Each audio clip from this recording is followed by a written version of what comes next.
pengorganisasian masyarakat. Sebelum lanjut ke ragam bentuk pengorganisasian masyarakat, perlu kita ketahui bersama apa itu pengorganisasian masyarakat, teman-teman. Pengorganisasian masyarakat itu adalah pendekatan bersengaja kepada komunitas atau organisasi-organisasi non-pemerintah yang bertujuan untuk kepentingan bersama dan melakukan pemberdayaan kepada masyarakat.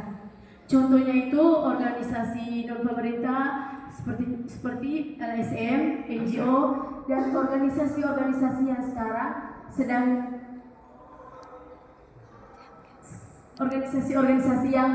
kita gabung sekarang. Organisasi yang kami gabung sekarang yaitu Taman Baca Anak Merdeka. Langsung saja, sebelum saya menjelaskan atau men-sharing pengalaman kami di Taman Baca itu, perlu kita ketahui bersama apa itu ragam bentuk pengorganisasian masyarakat. Ragam bentuk pengorganisasian masyarakat itu sangat bervariasi, tergantung pada konteks sosial, budaya, dan tujuan yang ingin dicapai. Ragam bentuk pengorganisasian masyarakat meliputi berbagai kelompok atau organisasi yang dibentuk oleh masyarakat untuk mencapai tujuan bersama, baik yang bersifat formal maupun informal.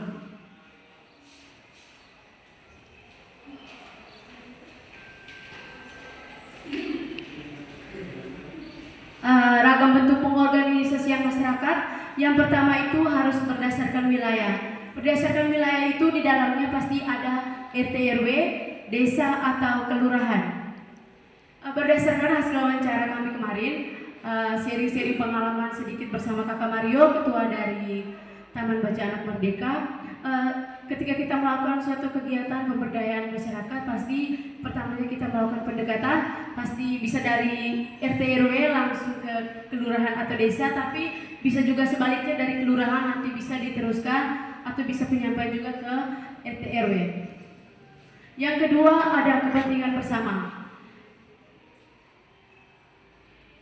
Terbentuknya suatu organisasi masyarakat seperti Taman Baca ini tidak mungkin untuk kepentingan pribadi seperti kepentingan Kakak Mario sendiri selaku sebagai ketua Taman Baca, tetapi juga untuk kepentingan bersama.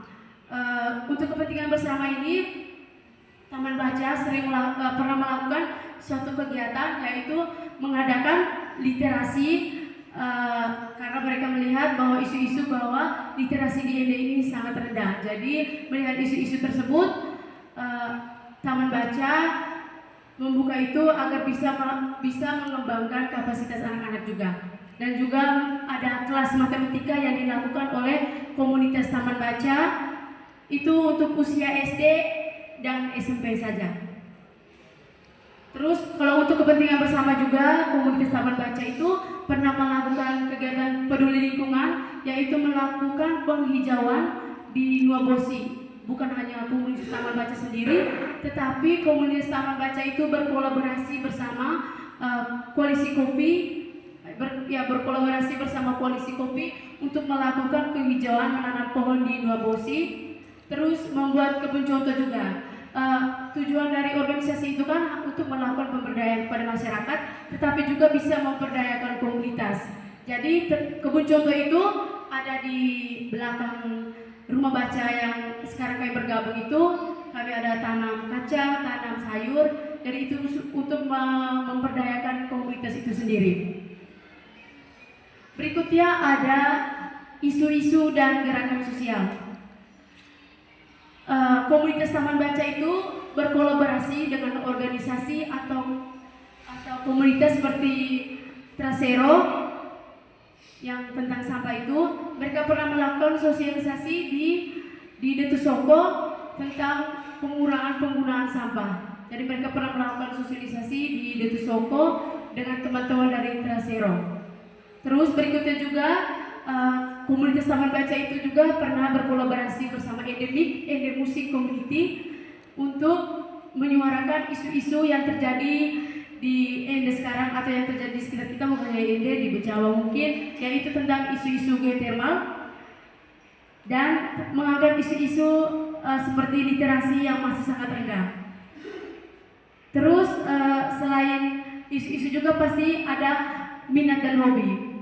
Berdasarkan hasil wawancara kami, Kakak Mario mengatakan bahwa dulu sebelum terbangunnya Taman Baca itu, dia sebagai ketua Taman Baca, sebagai pendiri Taman Baca juga, hobinya itu membaca. Jadi dia mengumpulkan semua teman-temannya yang hobi membaca juga untuk membangun suatu rumah baca di Kelurahan Wonokore.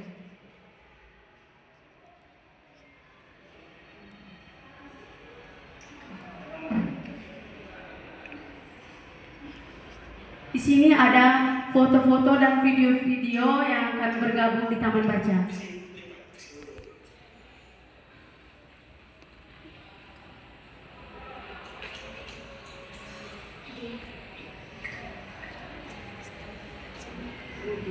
Dilakukan di Taman Baca Anak Merdeka yaitu pengembangan kapasitas.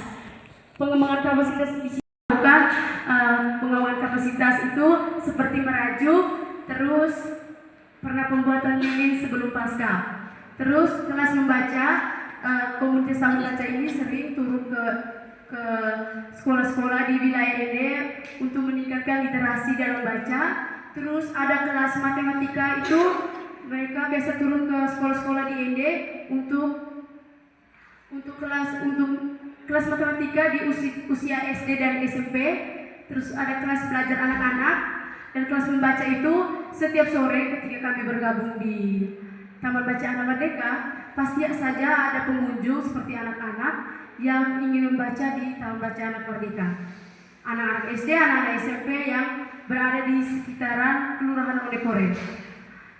Terus ada kegiatan peduli lingkungan seperti yang sudah saya jelaskan tadi, bahwa Taman Baca Anak Merdeka itu juga sangat peduli lingkungan, bekerja sama dengan organisasi-organisasi seperti Koalisi Kopi dan organisasi endemik seperti melakukan penghijauan di Dua Bosyo.